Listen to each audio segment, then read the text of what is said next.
Hey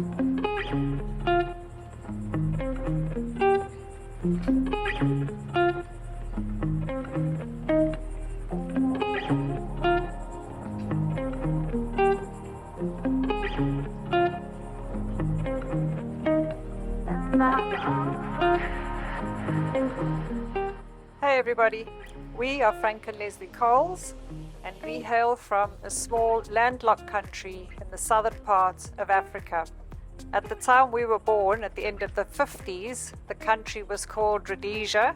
They changed its name to Zimbabwe in about 1980.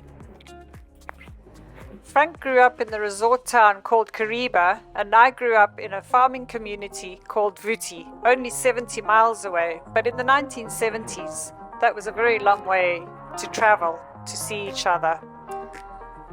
This is our boat Kariwa, named after the town of Kariwa where Frank grew up, and we actually met each other at this resort called Venture Cruises, hence the name of our YouTube channel, Venture Cruises with Kariwa.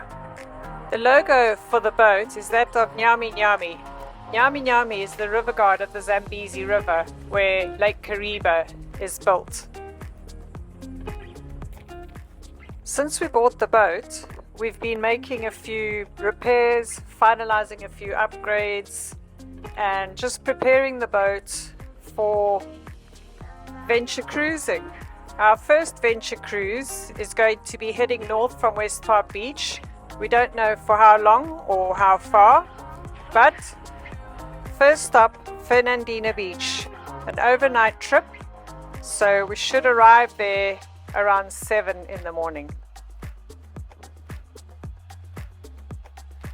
Because this is our first trip on the boat, we'll be accompanied by Jay from Yacht Tech, just to give a bit of guidance and make sure that everything goes well with the boat and that we have a comfortable, successful cruise.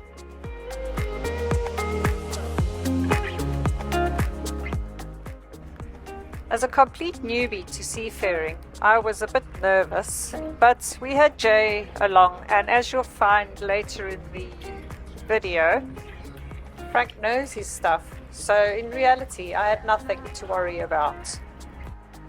And of course, this is a Nordhavn.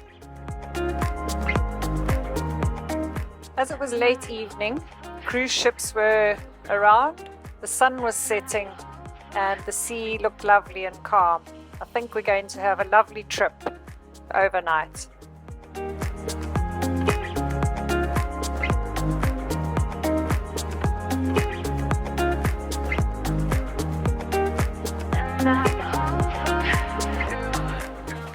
We did a spot of fishing on the journey and managed to catch something, thanks Jay. Turned out it was a barracuda, so we just threw it back because we don't really want to eat barracuda. On passing Cape Canaveral, we came across Doug the Tug, which was returning with the Dragon Crew capsule, which had just taken the astronauts up. We also had a bit of problems with the navigation system, and so had to hand steer for most of the night.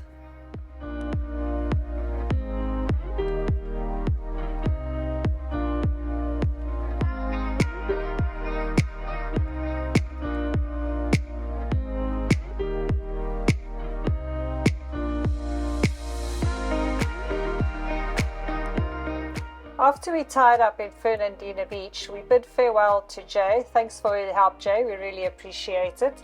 We received gift bags from the marina. Thanks very much. And we set about sightseeing in the lovely town of Fernandina Beach.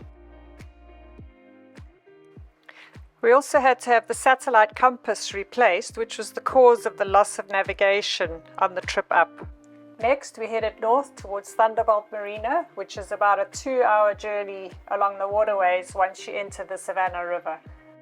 There's only one remaining opening bridge in Georgia. The rest are all high-level bridges. And what's not to love about the town of Thunderbolt? At the marina, Thunderbolt Marina, they bring you donuts every morning, the sunsets are gorgeous, and we were lucky enough to have a visit from family. Next, we headed up the Savannah River to the town of Savannah.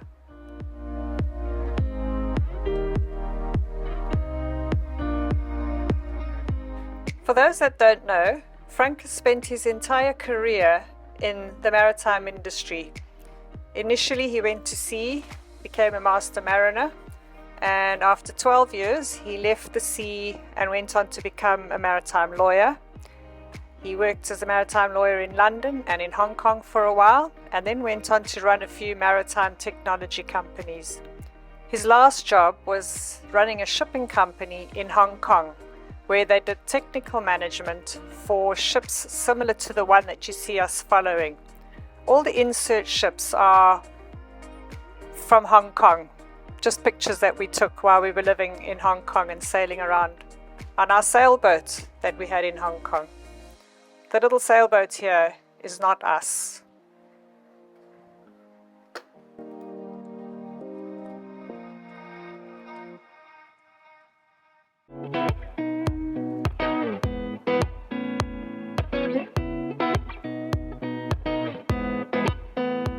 We had a dock for the night at the Western Hotel, which is across the river from the main town of Savannah, but Frank figured it would give us a great vantage point to watch the ships coming in and out of the river, and this river is very, very busy.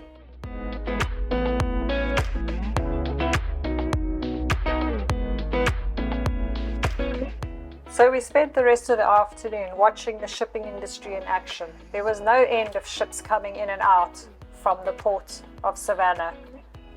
We know that there are a lot of ships at anchor outside the Savannah River, waiting their turn to come in and discharge their cargo. We enjoyed a beautiful sunset to end a lovely day, and Savannah did not disappoint. And as you can see, just because the sun is setting, it doesn't stop the shipping industry. These ships come in and out of this port at all hours of the night. We even heard them at 3 or 4 in the morning.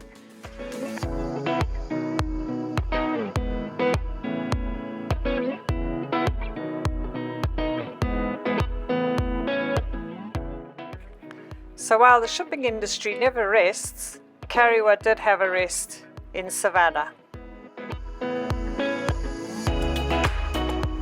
The next morning, we set off back down the Savannah River. We were accompanied by dolphins, which is always fun, although in this river, it's not very easy to see them.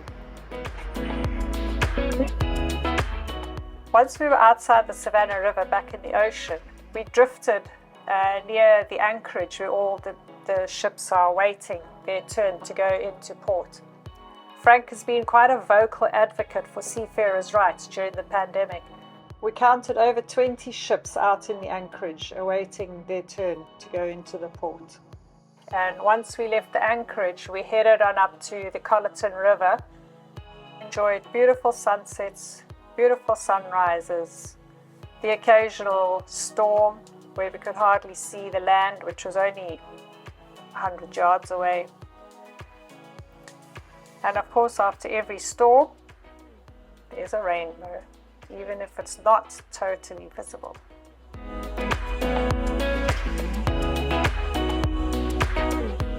And so came the time to lift the anchor and move on. Because the bottom is quite muddy, we had to obviously use the anchor wash to clean the chain and anchor. Raising the anchor is a big job because this anchor weighs 300 pounds, so it's quite a mission.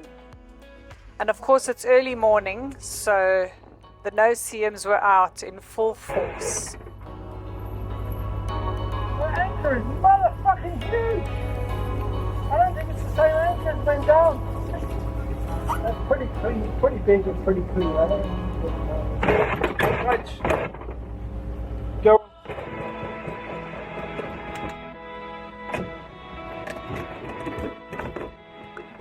Anchors away, Captain. Let's go.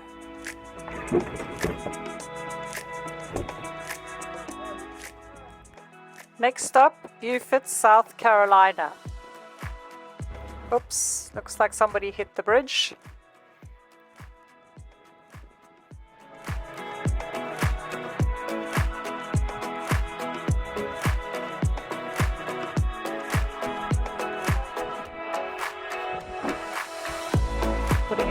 extra line.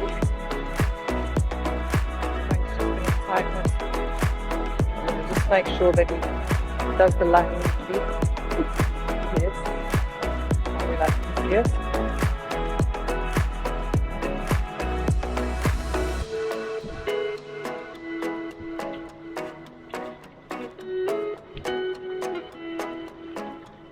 I think Beaufort was one of our favourite places that we visited.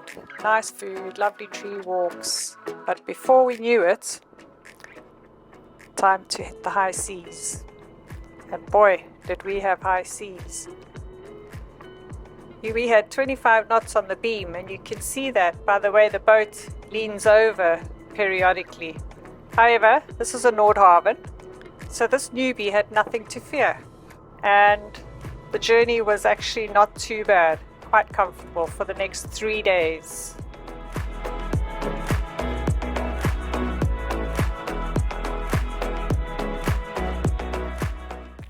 Because of the high water, the rough seas, we picked up a few hitchhikers. However, they didn't survive the journey, so we had to pass them back to Mother Nature. Sorry guys.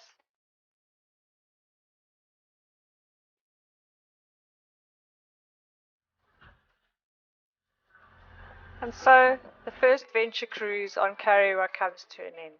We are busy docking at Old Port Cove, where we started our journey, and it's time to start thinking about the next venture cruise. Thank you for watching, and please remember to like and click subscribe. Thank you.